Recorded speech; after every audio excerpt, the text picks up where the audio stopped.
పోలవరానికి సంబంధించి ఏదైతే చంద్రబాబు గారు సోమవారం వెళ్ళి విజిట్ చేయడం, ఆ పైన 4 ఏళ్లు పడుతుందా అని మాట్లాడటం, మరొక వైపున లోపమంతా జగన్ వల్లనే అన్న దాని మీదన ఇరిగేషన్ మంత్రి అంబటి రాంబాబు స్పందించారు.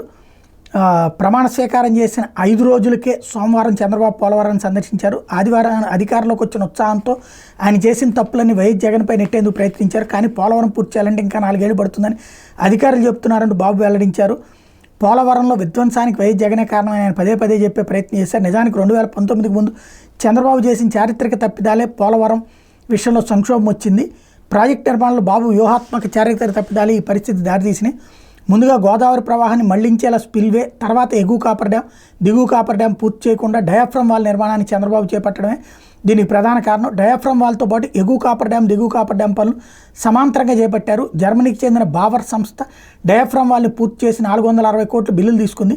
చివరికి కాపర్ డ్యాం మధ్య ఖాళీలు ఉంచేయడంతో వరదలకు డయాఫ్రమ్ వాల్ పూర్తిగా దెబ్బతింది. ఇది వాస్తవం. దీన్ని దాచిపెట్టి కాంట్రాక్టర్ని మార్చడం వల్ల డయాఫ్రమ్ వాల్ దెబ్బతింది అన్నట్టుగా చంద్రబాబు వాస్తవాలు చెబుతున్నారు. అంతేగాక ఇటు స్పిల్వే, కాపర్ డ్యాం పూర్తి చేయకపోవడం, గోదావరి నదిని డైవర్షన్ చేయకపోవడం వల్ల 54 గ్రామాలు ముప్పు సమస్యను ఎదుర్కొన్నాయని వాస్తవాన్ని దాచిపెడుతున్నారు. వీటికి సమాధానం చెప్పకుండా మీరు చేసిన తప్పులు వైఎస్ జగన్ పైకి నెట్టేసి పబ్బం గడుపుకుందాం అనుకుంటున్నారా? చంద్రబాబు పోలవరంలో జరిగిన అంశాలు ఏమిటనే విషయాన్ని ప్రజలు, మేధావులు, ఇరిగేషన్ మీద అవగాహన ఉన్నవాళ్ళు అర్థం చేసుకోవాలి అంటూ ఇందులో జగన్ వచ్చాక మేము కట్టిన పోలవరం స్పిల్వే మీద చంద్రబాబు ప్రయాణించారని తెలుసుకోవాలి. మేమే 2 కాపర్ డ్యాములు పూర్తి చేసాం. అలాగే గోదావరి నదిని పూర్తిగా స్పిల్వే మీదుగా డైవర్షన్ చేసాం. స్పిల్ ఛానల్, అప్రోచ్ ఛానల్ కూడా పూర్తి చేసాం. ఇవిగా క్రిటికల్ నిర్మాణాలు పూర్తి చేసి గేట్లన్నీ పెట్టి ప్రస్తుతం ఎంత వరద వచ్చినా ఆపరేట్ చేసే పరిస్థితికి ప్రాజెక్టుని తీసుకొచ్చాం. కానీ చంద్రబాబు మసిపూసి మారేడికాయ చేసే ప్రయత్నం చేస్తున్నారు అన్నటువంటి విషయాన్ని హైలైట్ చేసింది సాక్షి.